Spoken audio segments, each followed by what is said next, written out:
Turing's work during the Second World War was crucial. Who was Turing and what did he do that was so important? Alan Turing was a brilliant mathematician.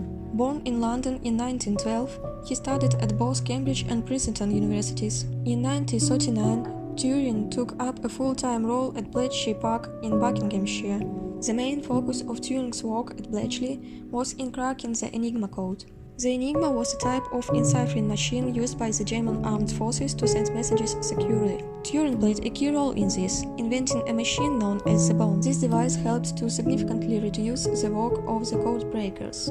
Turing also worked to decrypt the more complex German naval communications. With the help of captured Enigma material in Turing's work, the naval Enigma messages were able to be read from 1941. In 1936, Turing had invented a hypothetical computing device that came to be known as the Universal Turing Machine. The legacy of Alan Turing's life and work didn't fully come to light until long after his death.